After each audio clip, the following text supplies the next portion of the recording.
Today I'll be addressing those of us who believe in God. If you are reading or listening to this and don't believe in God, but choose to continue reviewing this information, then perhaps you can agree that all existence flows out from the same energy source. And when we take a close look at ourselves, all life, and existence, we learn something about that source. The points I discuss here are for the purpose of sharing my ideas and discoveries with those who have shown an interest in my work. I simply do not know all the facts and answers because I am still in the discovery mode and not yet fully conscious myself.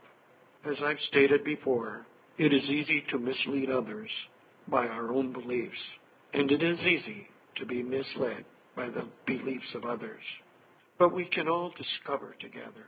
We can become more conscious. We can share our findings and what we have found to work for us in our own life and in the lives of others. For the purpose of expressing my findings, please understand that I may state that something is one way or the other based on my observations and discoveries. But no one can claim to know the whole truth, even though observation, experience, along with trial and error, has convinced me. I have been surprised and sometimes shocked when a whole new perspective is revealed to me. It is always important to remain conscious, to let go of expectation, overcome ego and fear when we are searching for treasure. So with that said, here's what I'd like to share with you today. I'd like to talk about unconditional, discovering our unconditional, God-given, divine treasures within us. No matter how deeply we look, all creation is God. We can peer into the lenses of a microscope or a telescope, and do we not marvel at the wonders we see there? Or perhaps a bird singing in a tree, a beautiful landscape, a sunset, or a meadow randomly decorated so eloquently with flowers. Don't we feel something in us when we gaze at the beauty of it all? It's all God, all of it, everywhere. It's God. We are all born with the same divine treasures and gifts. In that way, we are all identical. There is no partiality.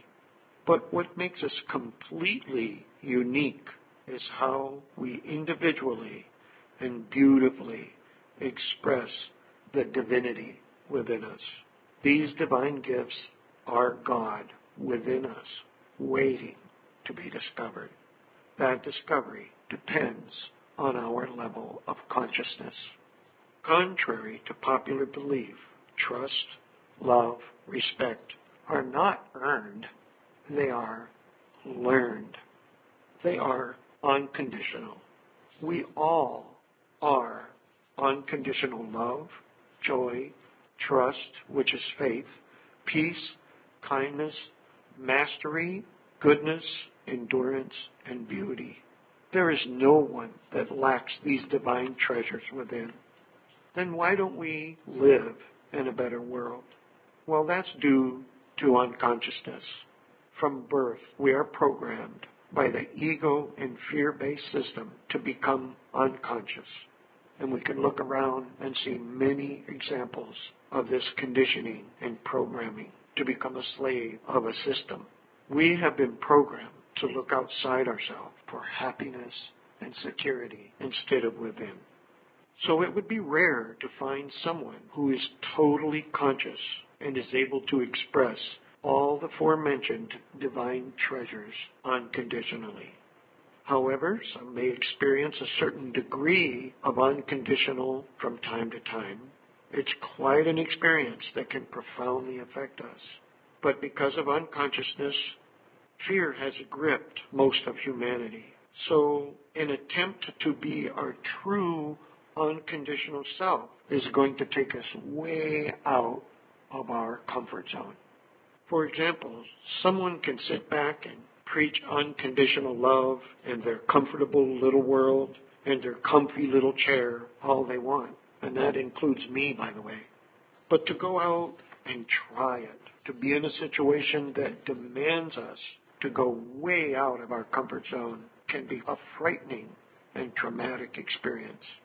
Now, to illustrate this, have you ever walked with a friend through a dark, depressing period in their life? Perhaps they are homeless, addicted to a substance, have cancer, or are suffering from other afflictions in life. It can get scary and uncomfortable really fast, with one struggle complicating another struggle. You will get caught up participating in that struggle with them. Their experience will become your experience. Their expenses will become your expenses. You will be exposed to the karma and the judgment that occurs from choices one makes while in an unconscious state. You will feel firsthand the effects ego has on a human being. Your friend may be looking outside self for someone to make them happy and solve their problems for them. What will you do then? Will you become so afraid, gripped by fear, that you run away? If you run away, will you feel sad about it and come back? Will you stick by your friend's side, helping them to regain consciousness, help them discover their inner beauty and divine treasures within, help them see that happiness and joy are already there inside of them? Will you help them remove the clutter in their life so they can once again be free to resonate to divine universal frequency? Can you go that far out of your comfort zone, perhaps to the point of putting your own life in danger to help them? Sometimes we do all that, and the friend still complains that we just haven't done enough, and perhaps even accuses us of contributing to their problems. What will you do then? How unconditional are you going to be now? Go through this, come back, and then let's talk about unconditional. It has been written that no fear can exist in pure unconditional love and divine qualities. If you are gripped by fear, then you are not fully conscious of your unconditional love. You haven't fully discovered your divine treasures within. Fear is the tell.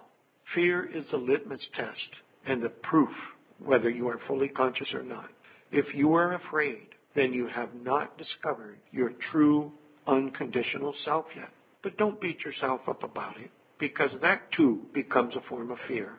Most humans rarely experience unconditional anything. Perhaps they get a glimpse of what unconditional feels like, and it is wonderful to feel that way. But when unconsciousness returns and fear kicks in, the feeling soon fades away. We can pray and beg not to be afraid, but better it is to pray that we discover and become conscious of our inner unconditional self. Because until we do that, we will always be a slave to fear and ego.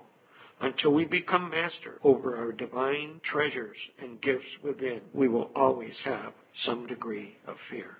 Love is a beautiful quality. Even in this fear-based system, we see love shining out from people all the time. Imagine how it will be when we become fully conscious of unconditional love. Unconditional love, trust, and joy are the reality of God within us. Remove the clutter in your life.